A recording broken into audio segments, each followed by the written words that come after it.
Assalamualaikum warahmatullahi wabarakatuh. Perkenalkan, kami dari kelompok 2 Filsafat Dakwah MD3D yang beranggotakan saya sendiri, Zahra Oktavian Ramani, Ayu Wandira, Muhammad Hikam Muzaki, dan juga Ibnu Abdillah akan membahas tema tentang khilafah di Indonesia.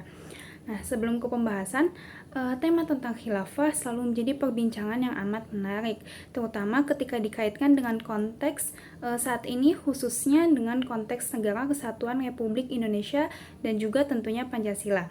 Saat ini dalam konteks perpolitikan di tanah air, terdapat beragam gerakan yang berorientasi pada penegakan syariat Islam secara total melalui sejumlah gerakan untuk membangun dan menegakkan sistem khilafah Islamiyah atau daulah Islamiyah.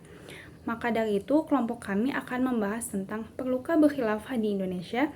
Baik, langsung saja ke materi yang pertama, yaitu tentang apa sih khilafah itu, yang akan dibahas atau disampaikan oleh rekan saya, yaitu Ibnu Abdillah. Baik, saya Ibnu Abdillah Manda. Saya dari kelompok 2 ingin mempresentasikan apa sih itu pengertian khalifah. Dari istilah khalifah itu memiliki beberapa pengertian, yaitu perwakilan, penggantian, atau jabatan khalifah. Istilah itu sebenarnya berawal dari kata bahasa Arab, yaitu haif, yang berarti wakil, pengganti, dan penguasa. Sejarah singkat khalifah. Khalifah pertama, sistem khalifah diterapkan di era awal-awalnya berkembang agama Islam. Setelah Nabi Muhammad SAW wafat pada tahun 632 Hijriah, terjadi kekosongan pemimpin umat Islam. Setelahnya, posisi khalifah kemudian diduduki oleh sahabat-sahabat Nabi. Masa khalifah pertama dimulai oleh Abu Bakar As-Siddiq pada tahun 632 sampai dengan 634 Hijriah. Umar bin Khattab pada tahun 634 sampai dengan 644 Hijriah. Dan dilanjut dengan Utsman bin Affan pada tahun 644 sampai dengan 656. Dan yang terakhir adalah Sayyidina Ali bin Abi Thalib pada tahun 656 sampai dengan 661 Hijriah. Masa inilah yang disebut juga masa Khalifah Ar-Rasyidun. Khalifah Rasyidin. Ali memerintah selama fitnah pertama 656 sampai dengan 661. Perang saudara terjadi antara para pendukung Ali dan para pendukung khalifah sebelumnya, serta terjadinya para pemberontak di Mesir. Perang menyebabkan pembentukan kekhalifahan Umayyah di bawah Muawiyah I pada tahun 661. Khilafah kedua. Kemudian, kekhalifahan kedua yakni kekhalifahan Umayyah yang diperintah oleh Bani Umayyah, klan Mekah yang diturunkan dari Umayyah bin Abdul Sams. Khilafah melanjutkan penaklukan Arab, menggabungkan Kaukasus, Transoksiana, Sind, Maghreb, dan sepenanjung Iberia atau Al-Andalus ke dalam dunia muslim. Khilafah ketiga. Kemudian muncul revolusi Abbasiyah dari 746 sampai 750, yang dimana muncul akibat dari pencopotan hak pilih muslim non-Arab. Kekhalifahan Abbasiyah didirikan pada 750. Kekhalifahan Abbasiyah diperintah oleh Abbasiyah, sebuah dinasti asal Mekah yang diturunkan dari Hashim, kakek buyut Muhammad. Pada masa ini, Khalifah Al-Mansur mendirikan ibu kota kedua Baghdad pada tahun 762 yang menjadi pusat ilmiah, budaya dan seni utama, seperti halnya wilayah secara keseluruhan selama periode yang dikenal sebagai zaman keemasan Islam. Khilafah keempat. Selanjutnya, kekhalifahan besar yang keempat yaitu Kekhalifahan Utsmaniyah. Didirikan setelah penaklukan mereka atas Mamluk Mesir pada tahun 1517. Penaklukan tersebut memberikan kontrol kepada Ottoman atas kota-kota suci Mekah dan Madinah yang sebelumnya dikendalikan oleh Mamluk. Utsmani secara bertahap mulai dipandang sebagai pemimpin de facto dan perwakilan dari dunia muslim. Setelah kekalahan mereka dalam Perang Dunia I, kekaisaran mereka dipartisi oleh Inggris dan Republik Ketiga Perancis. pada 3 Maret 1924, Presiden pertama Republik Turki, Mustafa Kemal Atatürk, sebagai bagian dari reformasinya, secara konstitusional menghapuskan institusi negara kekhalifahan. Pada kesempatan kali ini, saya akan menjelaskan mengenai sistem khilafah menurut para ulama. Khilafah menurut Nahdlatul Ulama. Jika khilafah ala minhajin nubuwah diterjemahkan sebagai sistem pemerintahan yang mengikuti jejak Nabi, tentu saja Indonesia merupakan negara yang mempraktikannya. Ukurannya bisa dilihat bahwa Nabi SAW mendirikan negara kesepakatan Darul Mitsaq bersama umat beragama, suku, dan kabilah-kabilah di Madinah berdasarkan Piagam Madinah atau Mitsaq al-Madinah.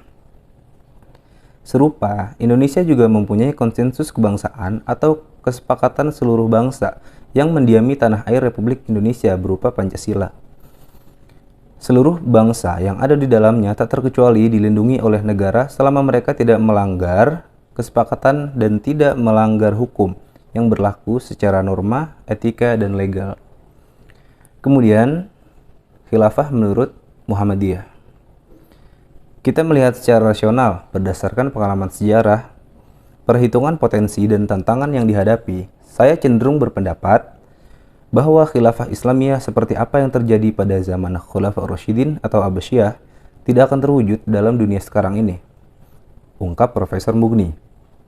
Aspek terpenting menurut Syafiq adalah teraplikasikannya kehidupan Islami, baik dalam bentuk khilafah maupun negara atau bangsa.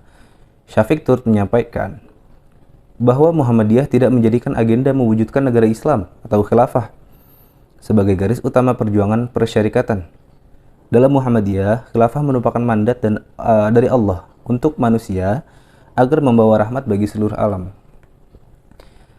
Kemudian khilafah menurut Kiai Haji Ahmad Bahauddin Nur Salim atau yang biasa kita sapa dengan Gus Baha. Berbicara tentang khilafah, dalil yang biasa digunakan untuk memaksakan segera berdirinya khilafah ialah firman Allah dalam Al-Quran Surah An-Nur ayat 55. Dalam suatu pengajian tafsir, Gus Baha memberikan penjelasan bahwa makna khilafah ialah kepemimpinan atau bisa diartikan dengan pengertian yaitu si A digantikan si B, kemudian si B digantikan si C, dan seterusnya. Gus Baha memberikan catatan bahwa mereka yang mengikuti pendapat janji Allah itu belum ditunaikan. Apabila mengikuti pendapat yang mengatakan bahwa janji Allah itu akan terus berlanjut, maka jikalau akan ditunaikan, tentu tidak harus sekarang. Tidak harus sekarang juga khilafah ala minhajil nubuwah akan kembali tegak di bumi.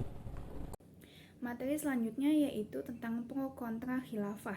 Sebagian orang menganggap bahwa kekhilafahan adalah bentuk kehidupan beragama dan bernegara yang ideal, dan dibarengi pula dengan berbagai fakta atau kejadian nyata yang secara tidak langsung memperlihatkan sila-sila Pancasila ini diterapkan atau tidak, seperti keadilan bagi seluruh rakyat Indonesia itu sudah terpenuhi, atau kekerasan kriminalitas di Indonesia apakah sudah diatasi atau kasusnya malah bertambah, dan masih banyak hal lain yang memperlihatkan tentang penerapan Pancasila di Indonesia ini bagaimana.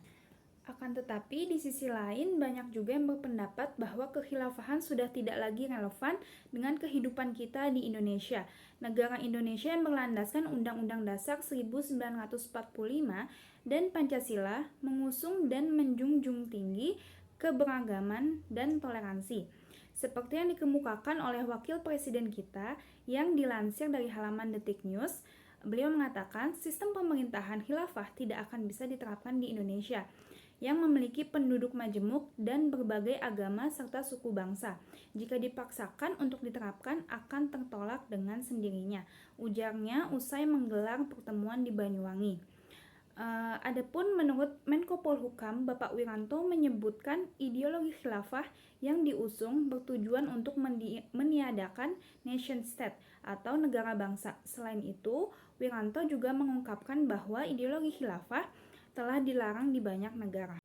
Baik, kesimpulan dari pemaparan kelompok 2 yaitu menerapkan sistem Islam atau khilafah dan menjalankan syariat Islam sebagai acuan berlangsungnya peraturan di negara Indonesia adalah wajib menurut kelompok yang mengikuti fahamnya. Sedangkan di Indonesia ini adalah negara yang didiami oleh penduduk yang majemuk, terdiri dari bukan hanya masyarakat muslim, namun terdapat pula agama-agama lain dan dengan berisikan berbagai macam bentuk karakter dan sifatnya, adalah sebuah jawaban.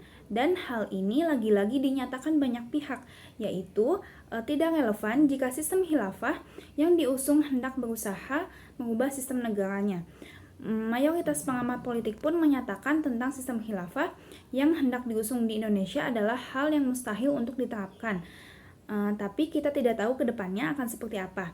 Hingga saat ini, satu-satunya ideologi bangsa dan negara yang sedang diterapkan di Indonesia yaitu Pancasila dan Undang-Undang Dasar 1945 adalah sebuah sistem kenegaraan yang memiliki relevansi dengan aturan atau syariat Islam dengan dalih kemajemukan dalam berkehidupan adalah semboyan Bhinneka Tunggal Ika. Baik, cukup sekian pemaparan materi dari kelompok 2 Filsafat Dakwah. Kurang lebihnya mohon maaf. Wabillahi taufiq wal hidayah. Wassalamualaikum warahmatullahi wabarakatuh.